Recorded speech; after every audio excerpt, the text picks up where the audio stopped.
Hello students, नमस्कार। स्वागत है आप सभी का आपके अपने चैनल विद्यादान पर। विद्यादान चैनल आपको 2025-2024 का CHSL का कंप्लीट सॉल्यूशन देने जा रहा है। मैथ्स और इंग्लिश। इंग्लिश में खुद MK मिश्रा आपको ड्रिल कर रहा हूं और मैथ्स ड्रिल करेंगे हमारे साथी RJ सर। तो आप सभी इस चैनल को ज्यादा से ज्यादा संख्या में सब्सक्राइब करें, अपने दोस्त मित्रों को भी सब्सक्राइब करें। हमारा ऐप जो है उसका नाम है कंपटीशन प्रो, और कंपटीशन प्रो ऐप पर बहुत अच्छे अच्छे कोर्स हैं।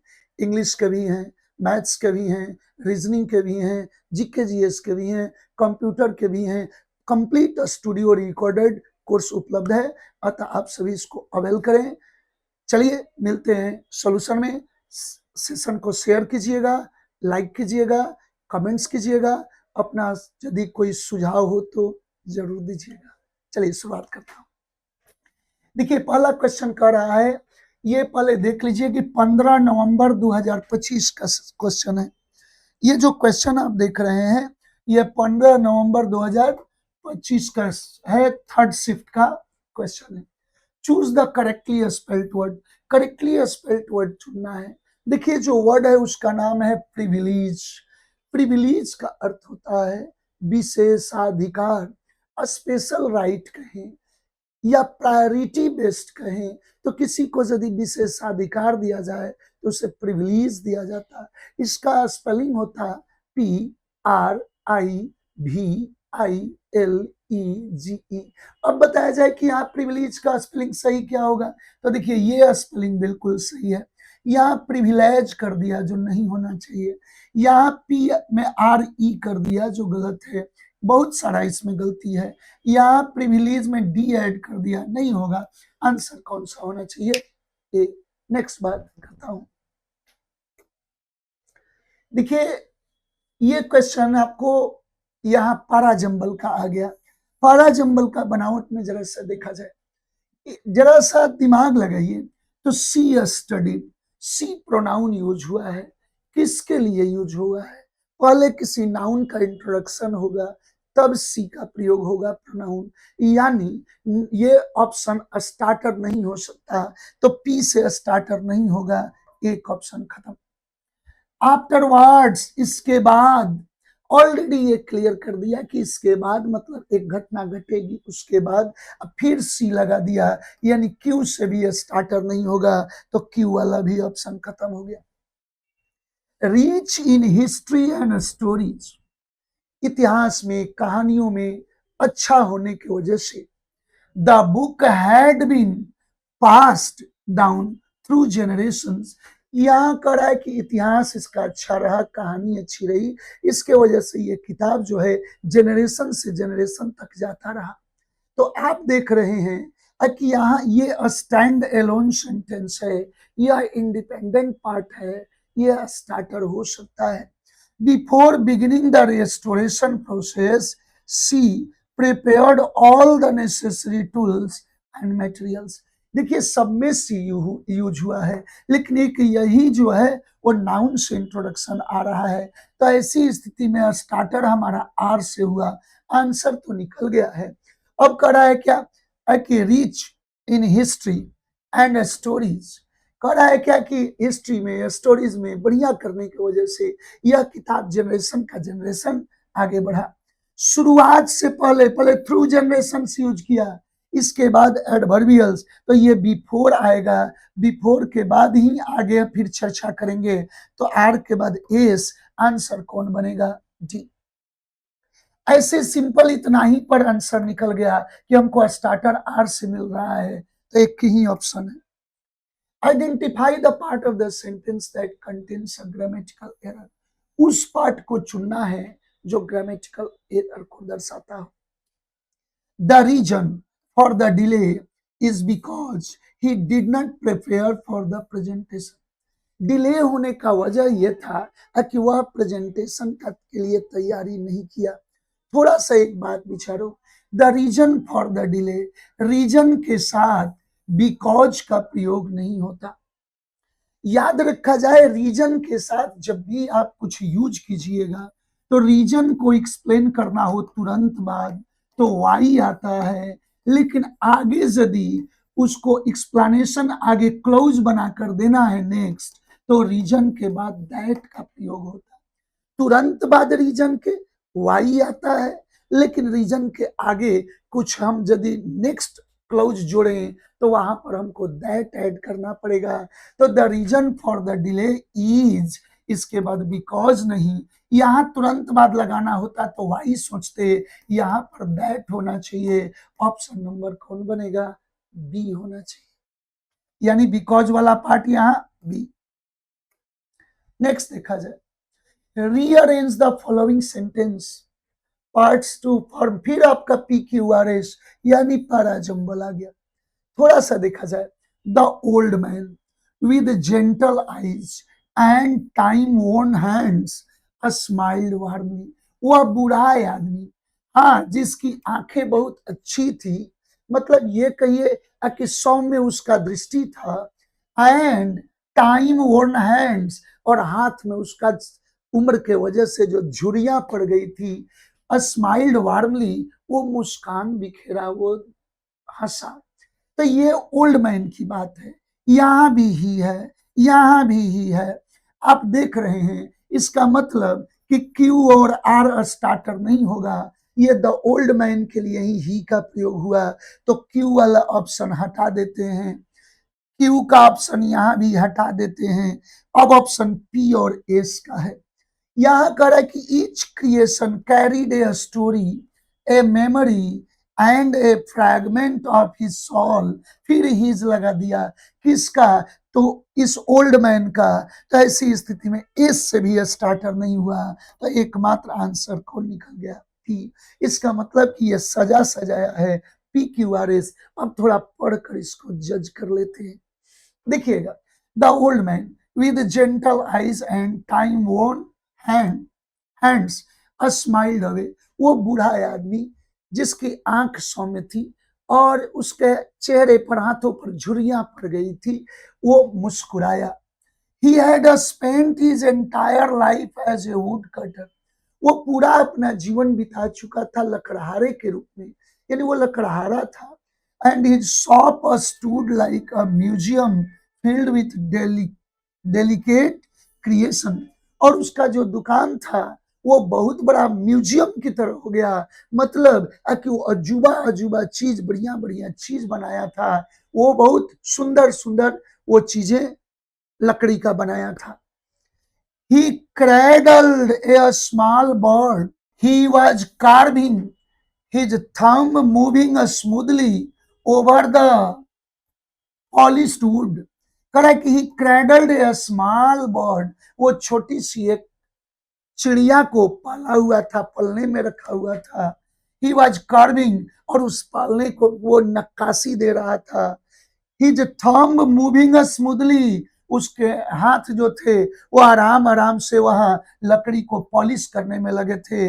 ये सब उसका क्रिएशन था ना, उसी के लिए आया कि etch creation carried a story, और जितना भी वो चीज बनाया सब में एक कहानी छुपी हुई थी, एक सबका कहानी था, सबका एक मेमोरी था, जो पहले कोई उसको घटना ऐसा घटा था। And a fragment of his soul, और उसके आत्मा की सब आवाज थी। तो आंसर क्या होगा? P Q R S, answer number A.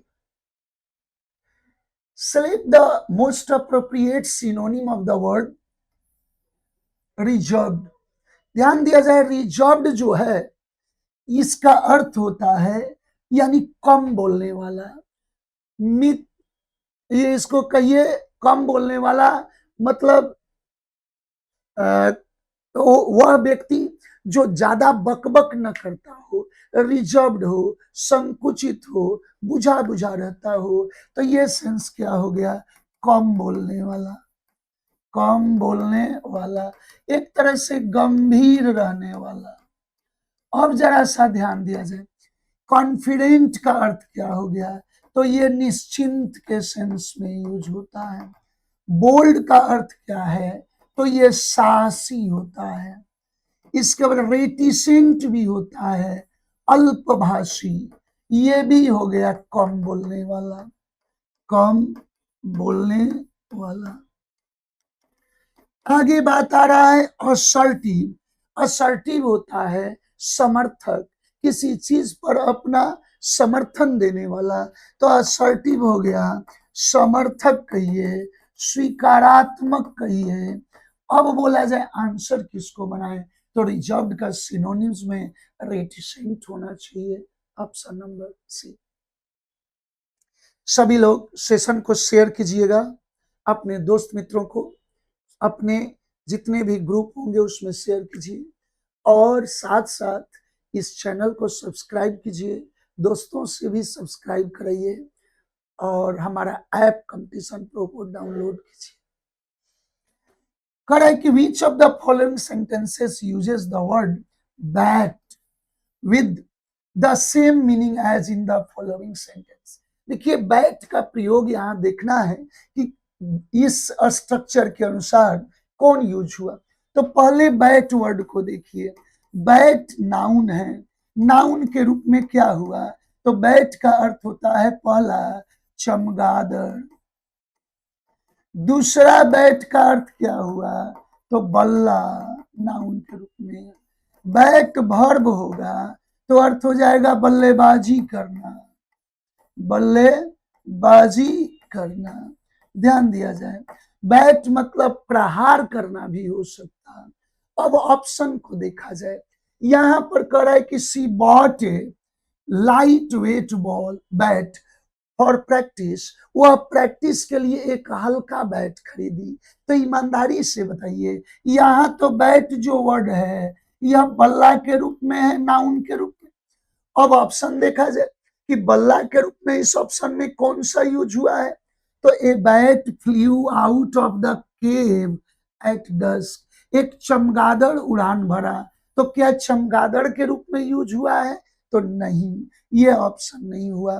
He kept a bat in his sports bag, उसने स्पोर्ट्स बैग में एक बल्ला रखा फॉर द मैच, मैच के लिए, यही ऑप्शन सही होना चाहिए।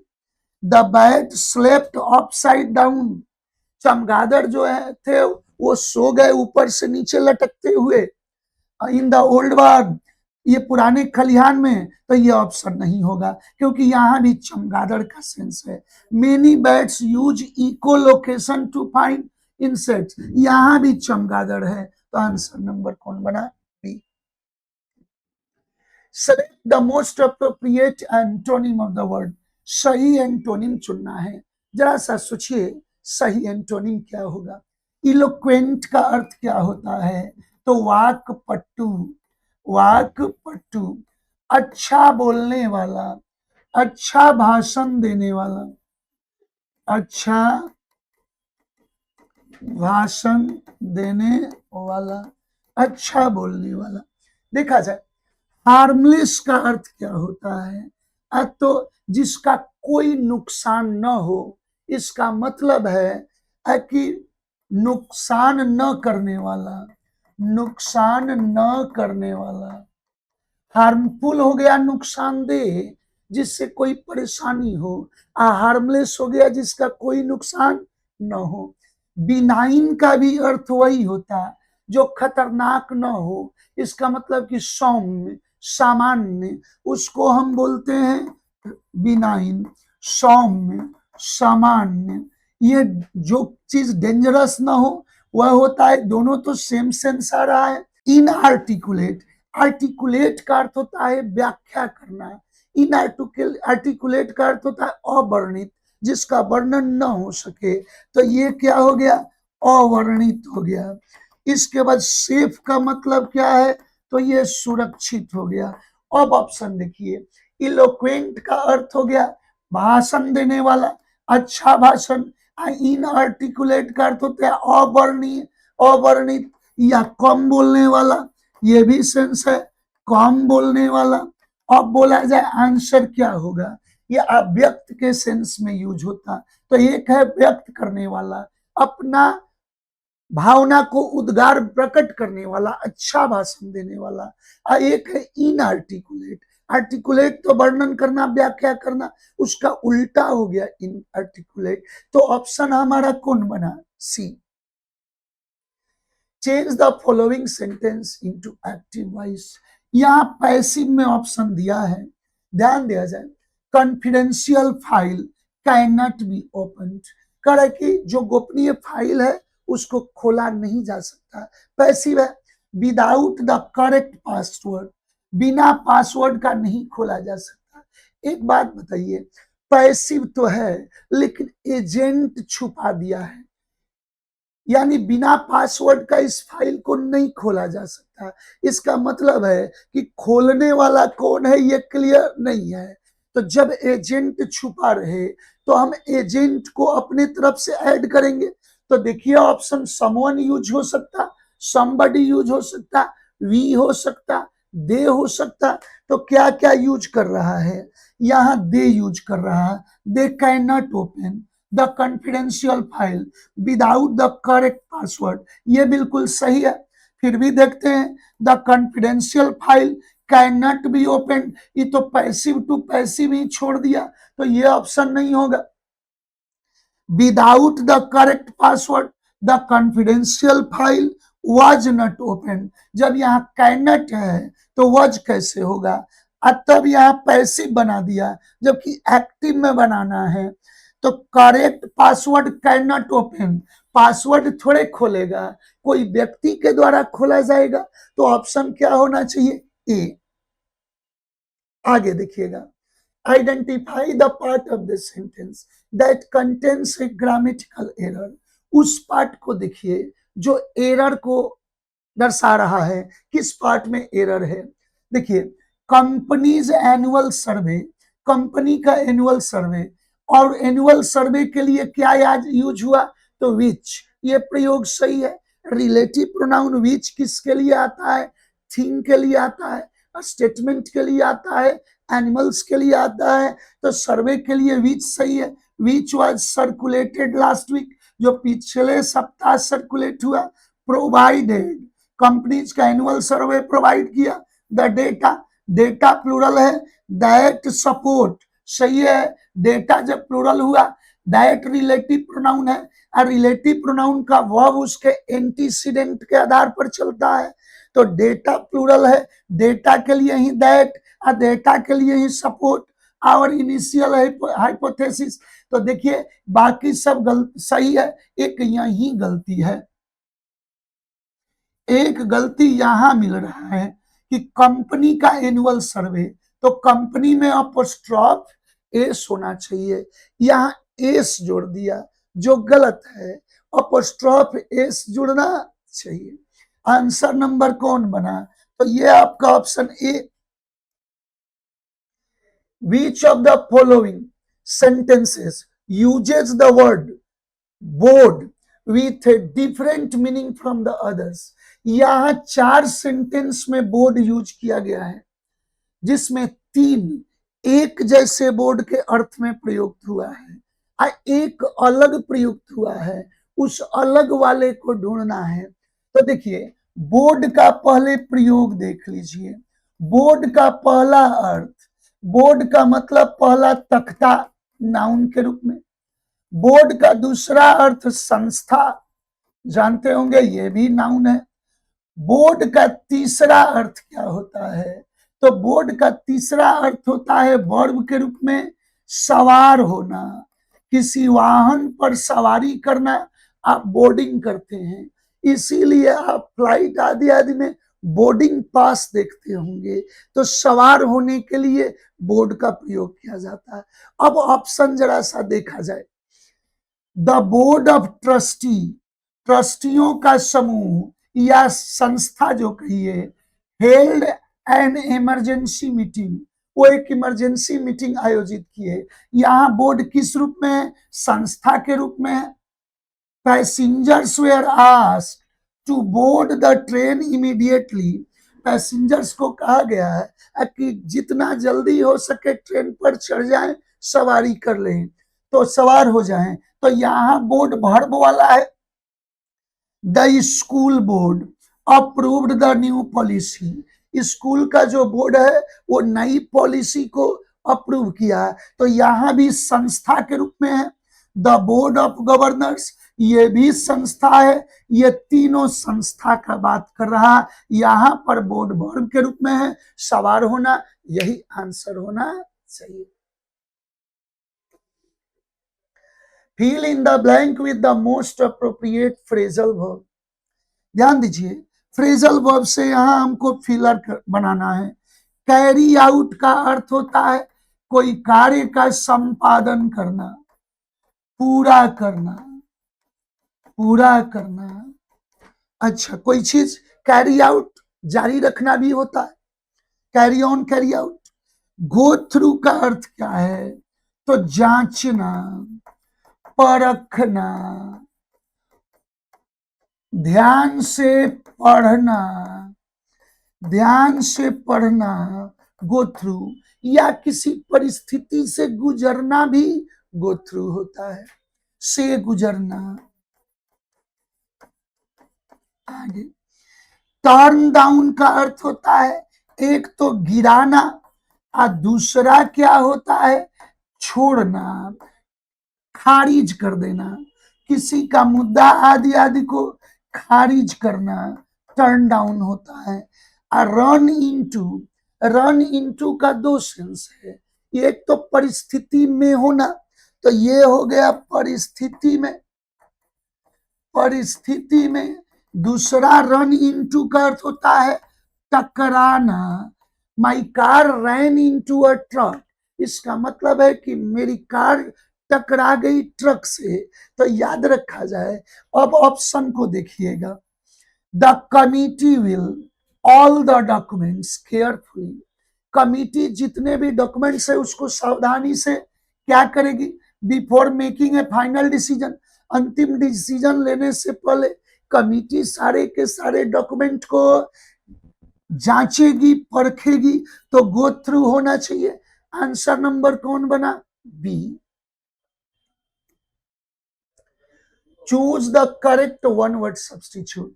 OWS है a person who speaks many languages, वह व्यक्ति जो कई भाषाओं को बोलता हो, कई भाषाएं वो बोलता हो।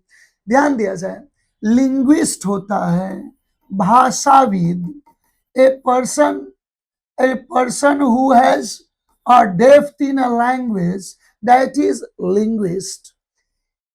Philologist, भाषा विज्ञानी, a person who makes researches on languages, that person is philologist, भाषा विज्ञानी। Polyglot, a person who speaks so many languages, यानी बहुत भाषा बोलने वाला, तो बहुभाषी।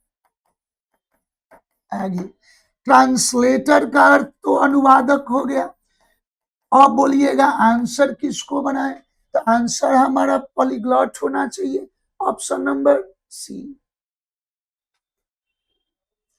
Select the option that expresses the given sentence in direct voice. ध्यान दिया जाए, डायरेक्ट में दिया है, इनडायरेक्ट में बदलना है। तो द मैनेजर से कमा, इन्वर्टेड कमा के बदले क्या यूज करेंगे? तो इसको हटा के दैट यूज करेंगे। द इम्प्लाइज मेन क्लोज यानी रिपोर्टिंग वर्ब पास्ट टेंस में, तो विल किस में बदल जाएगा?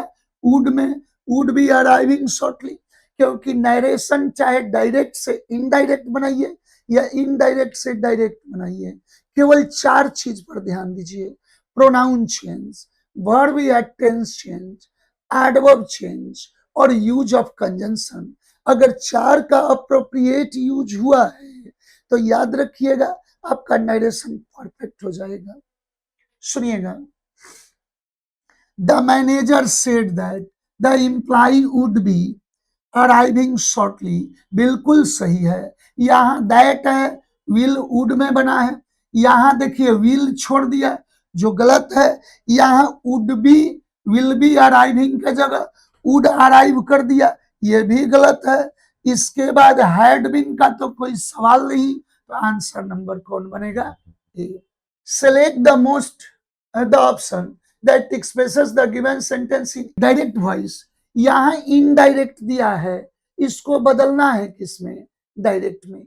मैं 4 रूल ही बोला हूं, प्रोनाउन चेंज, वर्ब या टेंस चेंज, एडवर्ब चेंज और यूज ऑफ कंजंक्शन, चारों को ढंग से अगर पकड़ लीजिए आंसर आ जाएगा। स्टेटेड है दैट, कंजंक्शन हटा के कमा इन्वर्टेड कमा हो जाएगा। Although the method had been को हैज बीन में बदल दें मेथड के लिए तो सही है। या तो पास्ट इंडेफिनिट होता लेकिन यहाँ फॉर ईयर्स लगा दिया, इसका मतलब कि ये प्रेजेंट परफेक्ट कंटिन्यूअस था, तभी आपका यहाँ पर हैड बीन हुआ। इसके बाद रिसेंट फाइंडिंग्स, शोड किस में बदल जाएगा तो शो में, चूंकि प्रेजेंट इंडेफिनिट हो जाएगा तब past indefinite. That it was नहीं, इट इज होना चाहिए। अब ऑप्शन देखा जाए, researchers stated although the method had been, ये गलत है। The researchers stated although the method was accepted, नहीं, वहां पर हैड बीन एक्सेप्टेड, ऐसे पास्ट इंडेफिनिट को पास्ट परफेक्ट में हो सकता है, यहां हो सकता है, लेकिन यहां शोड कर दिया, गलती है, ध्यान दें। The researcher stated although the method has been accepted for years, recent findings show that it is, यही आंसर होना चाहिए ऑप्शन नंबर सी।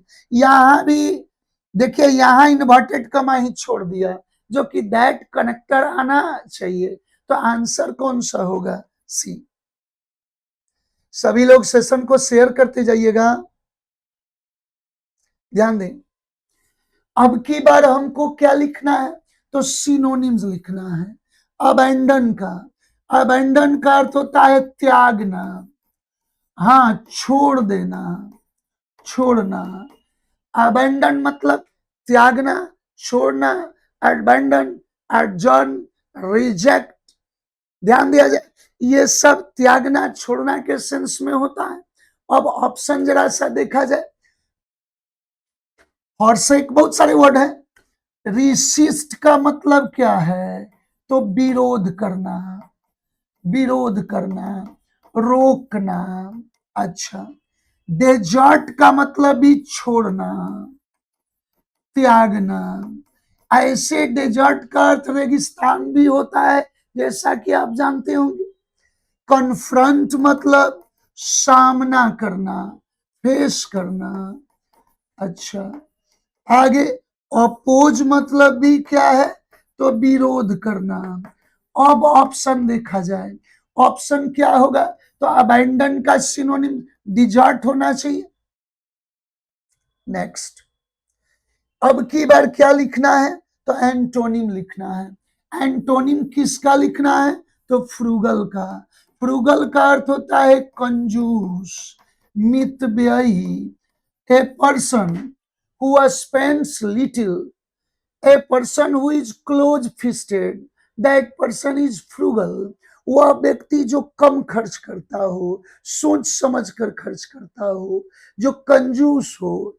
अब आगे देखा जाए, आर्केन का अर्थ क्या होता तो ये गुप्त होता है, ये रहस्यमय होता है। मिस्टिकल। एक्स्ट्रावैगेंट कौन होते हैं तो खर्चीला होता है। ध्यान दिया जाए, वो व्यक्ति जो बहुत ज्यादा खर्च करता हो। मिस्टिकल भी वही है, गुप्त हो गया, रहस्यमय हो गया। आगे ऑब्सक्योर का भी अर्थ होता है अस्पष्ट, ये भी रहस्यमय हो गया। अब बोलिएगा आंसर किसको बनाए तो फ्रूगल का एंटोनिम। फ्रूगल मतलब कम खर्च करने वाला, एक्स्ट्रावेगेंट मतलब बहुत ज्यादा खर्च करने वाला। Choose the correct meaning of the idiom. ध्यान दिया जाए, इडियम है of the grid. Of the grid है कि दुनियादारी से बाहर जाना, दुनियादारी से अलग हटना। तो याद रखा जाए, ये है दुनियादारी से अलग होना, अलग होना है, या कोई वस्तु का पहुंच से बाहर होना। ध्यान दें, तो गेन्ड अटेंशन ध्यान केंद्रित कराना, नहीं, नॉट इजिली रीचेबल यही होना चाहिए। तो जिसको आसानी से पहुंच ना हो पाए, मतलब कि पहुंच से बाहर। अवॉइडेड डिटेक्शन, हाँ, कह रहा है क्या कि डिटेक्शन अलगाव को हटाना, नहीं, गेंड पॉपुलरिटी का सवाल नहीं, तो option number B. Choose the correct meaning of the idiom, फिर इडियम का सेंस है एट डेथ्स डोर। ऐसे भी कोई कहेगा कि मौत के दरवाजे पर, मतलब क्या है, खतरे में, तो इसका सेंस होगा खतरे में, मौत के मुंह में, मौत के मुंह में, वेरी क्लोज टू डेथ चलेगा, यही आंसर होगा। प्ले करेगी, प्लेइंग ए डेंजरस गेम, खतरनाक गेम खेलना तो नहीं। हैविंग ए नैरो एस्केप, बाल बाल बचना। बीइंग ए कंप्लीट कंट्रोल, नहीं, ऑप्शन नंबर ए। यहां पर पैसिव वॉइस बनाना है, थोड़ा सा ध्यान दें। माई ब्रदर डिजाइन, एक्टिव है, डिजाइन दिस बिल्डिंग, सीधे बनाएंगे, दिस बिल्डिंग क्या हो जाएगा, यह ऑब्जेक्ट सब्जेक्ट बन जाएगा, तो दिस बिल्डिंग होगा। इसके बाद B form plus B three जोड़ते तो डिजाइन पास्ट है, तो बी फॉर्म में वॉज हो जाएगा, तो दिस बिल्डिंग वाज डिजाइन। और देखा जाए दिस बिल्डिंग वाज डिजाइन एकदम सही है बाई माई ब्रदर इन 2025 चलेगा। इज डिजाइंड, खेल खत्म करें, हैज बीन डिजाइन, यहाँ वाज बीन डिजाइंड, ये तो पैसिव कंटिन्यूअस का बना दिया, जबकि क्वेश्चन में पास्ट इंडेफिनिट है, तो ऑप्शन आपका कौन बनेगा, ए। यहां पर ध्यान दिया जाए कि each of the most suitable options to replace the highlighted part of the sentence, यहां पर इंप्रूवमेंट का क्वेश्चन है, ध्यान दिया जाए। Each of the girls, each of the girls सही है, must submit their assignment on the time, यही गलती हो गया। Each everyone either neither distributive pronoun है, इनके लिए personal form, personal pronoun he, she, it group आता है।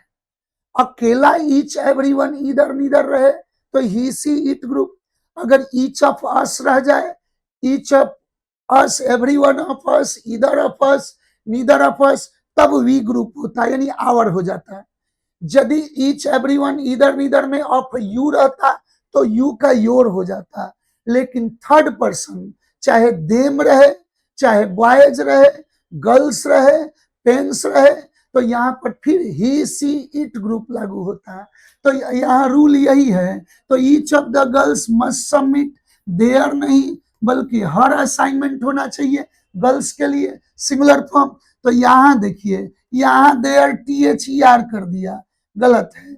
ईच ऑफ द गर्ल्स के लिए हीज नहीं होगा, हर होता, तो each of the girls must submit her assignment, यह ऑप्शन सही है। यहाँ देयर कर दिया तो देयर तो उसी में है, तो आंसर नंबर सी। चलिए आ जाइए पैसेज की दुनिया में। सभी लोग सेशन को शेयर कीजिएगा, दोस्त मित्रों को सब्सक्राइब कराइएगा हमारे चैनल को। ये नया चैनल आपके लिए फुल फ्लेज में समर्पण दिखाएगा, पूरे एनर्जी के साथ आपको मैं सर्विसेज प्रोवाइड करूंगा और अपनी टीम से भी कराऊंगा। आगे बढ़ता हूं। मेरा ऐप कंपटीशन प्रो है, अतः अपने दोस्त मित्रों को भी डाउनलोड कराइएगा प्ले स्टोर से। चलिए आगे बढ़ता हूं। The growing reality of climate migration poses a deep and vexing challenge to the existing ethical and planning paradigms of global society. ध्यान दीजिए, growing reality of climate migration, climate change के वजह से पूरे विश्व में जो माइग्रेशन हो रहा है, लोग यहां से वहां क्लाइमेट चेंज के वजह से पलायन कर रहे हैं, उसके वजह से बहुत इसका कह रहा है कि गहरा ये यानी भारी प्रॉब्लम है, और ये बहुत बड़ा चुनौती, वैक्सिंग मतलब वैक्स परेशान करना, तंग करना, तो ये बहुत बड़ा हमारे लिए चिंता का विषय है, बहुत बड़ा चुनौती प्रस्तुत कर रहा है। आज वर्तमान में जितने भी मौलिक और जितने भी प्लानिंग पैराडाइम्स है, जितने भी ग्लोबल सोसाइटी के मतलब विश्व में जितने भी नैतिकता की बात करने वाले देश हैं, नैतिकता पर चलने वाले लोग हैं, उन सबके लिए ये बहुत बड़ा चुनौती हो रहा है। क्या? तो क्लाइमेट माइग्रेशन, क्लाइमेट चेंज की वजह से migration. As melting polar ice, desertification, and increasingly violent weather patterns render vast regions uninhabitable. Millions of people are already being displaced from their homes. देखिए, एज मेल्टिंग पोलर आइस, जैसा कि ध्रुव पर, दक्षिणी ध्रुव आदि आदि पर करा है कि बर्फ का पिघलना, डिजर्टिफिकेशन, जहां तहां रेगिस्तान में तब्दीली हो जाना, इसके बाद मौसम का भयावह असर होना, ये सब हमारे क्षेत्र में, व्यापक क्षेत्र में ऐसा दायरा बनाता है जहां वो रहने लायक नहीं रह जाता। करे कि लाखों लोग पहले ही इससे विस्थापित हो चुके हैं, अपने घर को छोड़कर जा चुके हैं। ध्यान दिया जाए, क्लाइमेट चेंज के मार के वजह से बहुत लोग विस्थापित पहले ही हो चुके हैं। This process is creating a new generation of forced migrants who lack any formal legal recognition as climate refugee. ध्यान दिया जाए, कह रहा है कि this process is creating a new generation of forced migrants.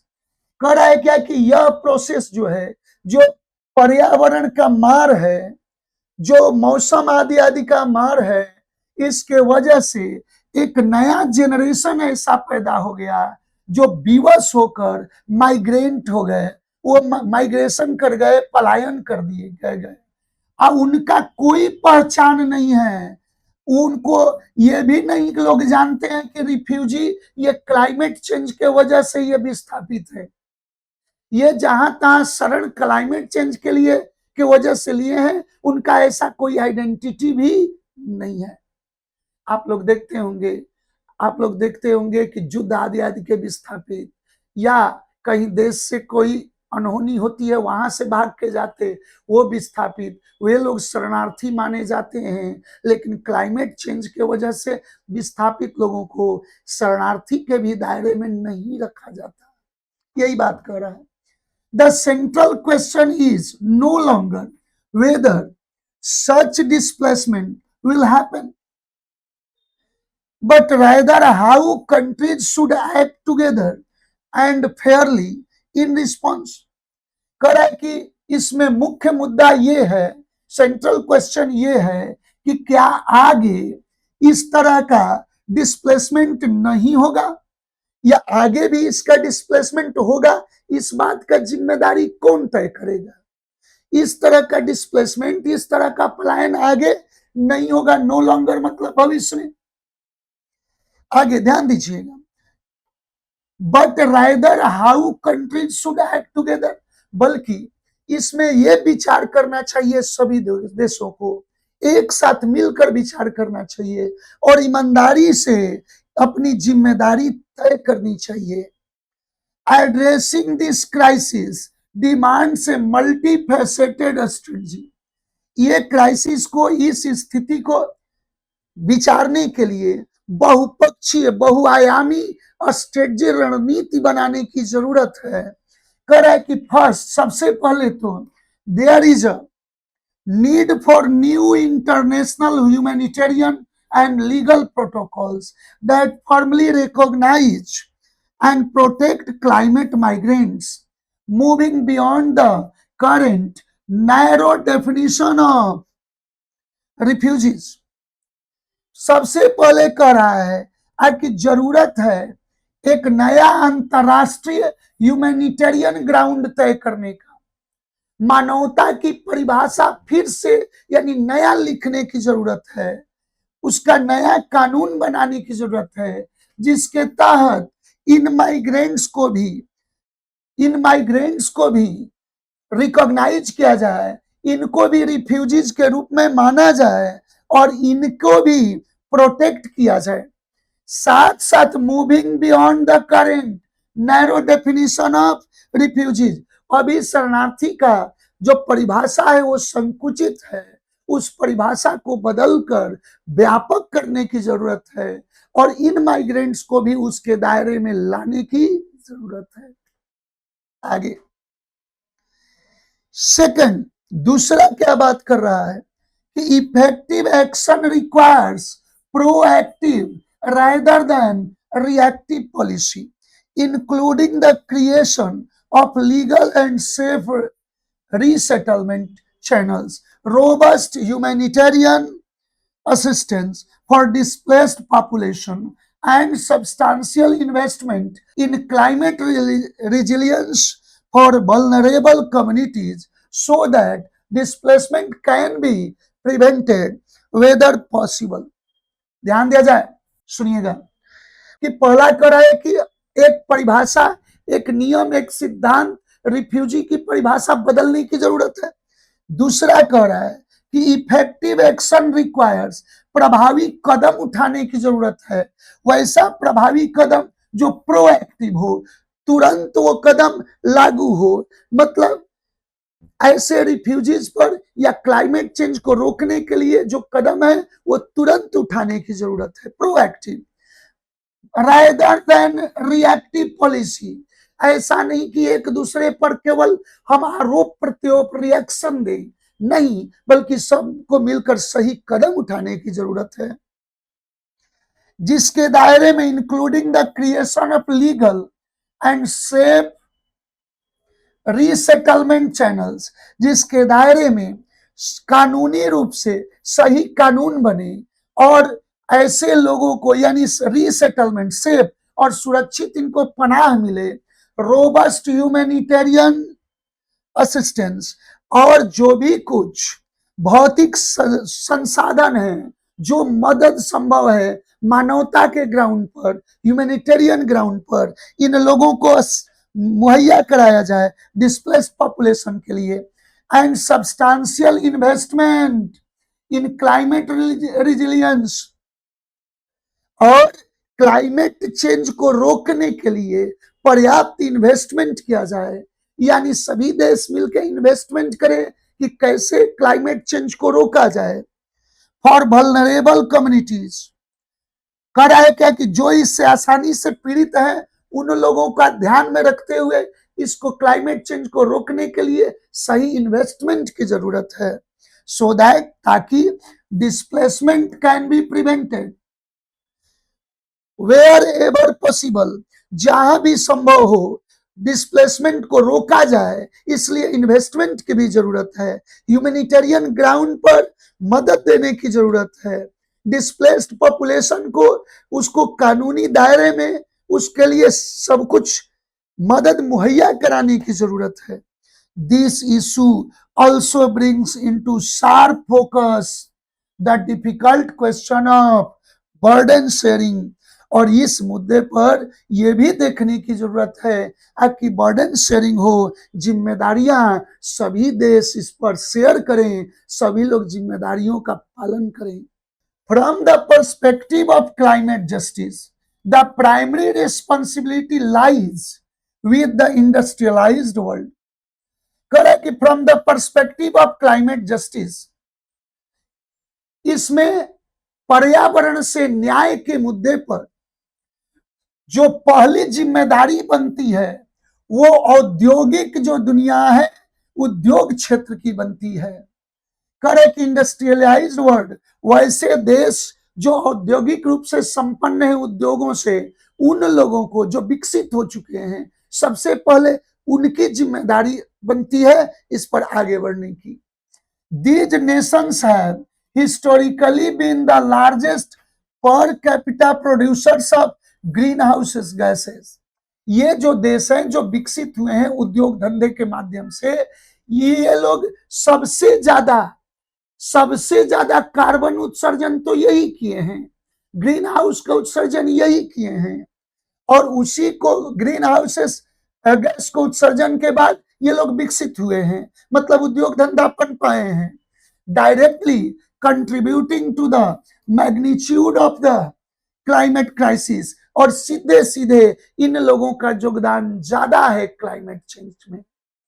यानी औद्योगिक जो क्षेत्र हैं, औद्योगिक जो कंट्री हैं जिनमें उद्योग धंधा इंडस्ट्री बहुत ज्यादा है, वो सबसे पहले पर्यावरण का दोहन किए हैं, तो उनका जिम्मेदारी पहले होनी चाहिए। Their economic prosperity was largely built on the carbon polluting industries। करे कि उनका आर्थिक जो संपन्नता हुआ वो कैसे हुआ? तो सबसे पहले तो वैसे उद्योग धंधा थे वहां जो कार्बन उत्सर्जित किए। द वेरी फोर्सेस, वही जो ताकत थी, वही जो इंडस्ट्रीज थी, that now threaten the survival of list developed countries. उन्हीं के कार्बन उत्सर्जन के वजह से जो लिस्ट डेवलप्ड कंट्री हैं, जो विकसित देश नहीं है, उनके लिए वो चिंता का विषय हो गया।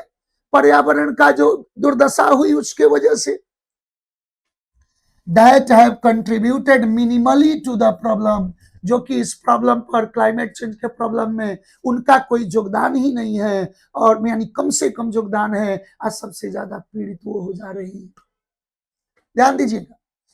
कंसिक्वेंटली, इसके परिणाम स्वरूप, an ethical and equitable response requires industrialised nations to take the lead by providing financial and logistical assistance, supporting adaptation projects in developing countries, and ensuring adequate resources for the resettlement and integration of climate migrants। ध्यान दीजिए, करा कि consequently, परिणाम स्वरूप, an ethical and equitable response, एक नैतिक और न्यायसंगत जिम्मेदारी उठाने की जरूरत है। किसको? तो इंडस्ट्रियलाइज्ड नेशन को। इंडस्ट्रियलाइज्ड नेशन को, जो विकसित देश है, उनको नैतिकता के आधार पर यह जिम्मेदारी लेनी होगी। हाँ, to take the lead by providing financial and logistical assistance, वित्तीय सहायता देकर, लॉजिस्टिकल असिस्टेंस, ध्यान दिया जाए, तकनीक का या सामग्री का मदद देकर, संसाधनों का मदद देकर, supporting adaptation projects in developing countries, विकासशील देशों को सपोर्ट करके कि कैसे कैसे कम कार्बन उत्सर्जन करके उद्योग जगत को बढ़ावा दिया जा सकता। तो ये प्रोग्राम अपनाकर, सही उद्योग धंधे का अनुकूलन बनाकर, अडाप्ट मतलब अनुकूलित होना, तो डेवलपिंग कंट्रीज को भी मदद करना होगा उन्हें। And ensuring adequate resources for the resettlement and integration of climate migrants. अब पर्यावरण से प्रभावित जो लोग हैं उनके रीसेटलमेंट के लिए, उनको सही संसाधन देने के लिए इन कंट्रीज को आगे आना चाहिए, उनको मदद करनी चाहिए। अल्टीमेटली, अंततः, the international community must recognize that, अंततः कह रहा है कि जो अंतरराष्ट्रीय मंच है उसको बिल्कुल ये रिकॉग्नाइज करना होगा, ये समझना होगा कि responsibility for climate change is unequally shared. हाँ, उसको समझना होगा कि क्लाइमेट चेंज के लिए जो जिम्मेदारी है, जो जिम्मेदार ठहराया जा रहा है, ये सब इसके लिए बराबर जिम्मेदार नहीं है, अनइक्वली शेयर्ड कर रहा है। And any fair solution must involve those most responsible taking initiative to reduce in most severe humanitarian consequences। फिर कह रहा है क्या कि that responsibility पर and any fair solution, कोई भी यदि उचित इसमें कदम है, इसका जो सॉल्यूशन है, must involve those most responsible taking initiative, जो सबसे जिम्मेदार कदम है, जो लोग इसमें शामिल हैं उनको जिम्मेदार ठहराएं और कुछ सही कदम उठाएं to reduce its most severe humanitarian consequence. और मानव के जीवन पर, मानवता पर जो ये खतरा है, दुष्परिणाम है, उसको कम किया जा सके। ध्यान देंगे, क्वेश्चंस की बात आ गई। According to the passage, what is the main ethical challenge associated with climate change? कह रहा है कि मेन इथिकल चैलेंज क्या है नैतिक चुनौती इसमें क्या है? तो deciding whether migrant should be permitted to resettle, ये डिसाइड करना है कि माइग्रेंट्स को सेटल किया जाए कि नहीं, नहीं, ये ऑप्शन नहीं है। Determining how responsibility for climate migration should be Fairlie shared, ये होना चाहिए कि कैसे ये जिम्मेदारी ढंग से शेयर किया जाए, कैसे लोगों को सही जिम्मेदार ठहराया जाए। तो ये ऑप्शन है। Assessing whether climate change is a natural phenomena, कर रहा है कि ये तय करना, आकलन करना कि क्लाइमेट चेंज नेचुरल फेनोमेनन है, ऐसा कहीं चर्चा ही नहीं है। Finding ways to stop climate change in the future, भविष्य में तरीके ढूंढना, नहीं, वहां मेन एथिकल बैकग्राउंड ये है कि कैसे सब लोग इसको ढंग से शेयर करें क्लाइमेट चेंज को रोकने के लिए। Option number B. In the passage the word waxing most nearly, waxing का अर्थ क्या है? तो वैक्स मतलब परेशान करने वाला, यह परेशानी का सबब, परेशानी का सबब, परेशान करने वाला, जटिल, ट्रिवियल मतलब मामूली, तुच्छ, अनसर्टेन अनिश्चित, स्ट्रेट फॉरवर्ड साफ साफ, स्पष्ट, और कॉम्प्लेक्स मतलब जटिल। यही आंसर इसका होना चाहिए। वैक्सिंग का मिलता जुलता सेंस किसका है? कॉम्प्लेक्स का। According to the passage what does the term climate justice refer to, इसमें क्लाइमेट जस्टिस का सेंस क्या है? तो क्लाइमेट जस्टिस था कि जिम्मेदारी तय करना और आगे इसके क्लाइमेट चेंज के सिचुएशन को, उसके दुष्परिणाम को कम करना। तो यहां पर ध्यान दे, equal sharing of resources across the world, संसाधनों को बराबर बराबर शेयर किया जाना, तो नहीं, इक्वल शेयरिंग ऑफ रिसोर्सेस नहीं था। Responsibility of industrialised nations for the harm caused by climate change, यही होना चाहिए, ये क्लाइमेट जस्टिस था। Fairness in international migration law को सही बनाना, नहीं। Collective global efforts, option number B. According to the passage how is the definition of refugees viewed in relation to climate migrants, कह रहा है क्या कि पैसेज के अनुसार रिफ्यूजी, क्लाइमेट माइग्रेंट्स के लिए रिफ्यूजी का डेफिनेशन कैसा है? तो रिफ्यूजी तो इनको माना ही नहीं जा रहा है, यही ना होना चाहिए। तो इट इज टू ब्रॉड, व्यापक रिफ्यूजी का परिभाषा है, and already accounts for climate migrants, नहीं, पहले से तो ऐसा नहीं है कि इसके दायरे में आ रहा है refugee climate migrants. It is narrow, ये हो सकता है, and fails to adequately cover climate migrants, ये होना चाहिए। रिफ्यूजी का डेफिनेशन नैरो है और इसके दायरे में ये क्लाइमेट जो माइग्रेंट्स है वो नहीं आ पा रहे हैं, ध्यान दीजिए। It is accurate and universally accepted, नहीं। इट इज सफिशिएंट, नहीं, ऑप्शन नंबर बी। और लास्ट देखा जाए, according to the passage which approach is suggested for addressing climate migration, कह रहा है कि पैसेज के अनुसार क्लाइमेट माइग्रेशन को किस तरह से संबोधित किया जा रहा है, इसको क्लाइमेट माइग्रेशन को कह रहा है क्या कि किस अप्रोच से देखा जा रहा है, क्या इसके लिए कदम उठाने को बोल रहा है? Depending largely on reactive measures, नहीं, रिएक्टिव नहीं बोला था, प्रोएक्टिव बोला था, रिएक्टिव से वो मना किया था। Implementing proactive policies to lessen vulnerability and prevent displacement, यही होना चाहिए। Enforcing a total prohibition on climate migration, पूरी तरह से रोक दिया जाना, ऐसा चर्चा नहीं था, ऐसा संभव भी नहीं है। स्ट्रेंथेनिंग इंटरनेशनल इमिग्रेशन रिस्ट्रिक्शन, नहीं, ऑप्शन नंबर बी। आप लोग देखे हैं CHSL का ये complete set, maths RJ sir के द्वारा सॉल्यूशन चल रहा है और इंग्लिश में खुद MK मिश्रा आपको ड्रिल कर रहा हूं। हमारा चैनल विद्यादान को ज्यादा से ज्यादा सब्सक्राइब करें, दोस्त मित्रों को भी सब्सक्राइब करावें, सेशन को शेयर करें, और यदि कोई सुझाव हो तो जरूर दें। मिलते हैं नेक्स्ट सेशन में। Keep watching, keep learning, keep enjoying, be bold for the examinations. Thank you, best of luck.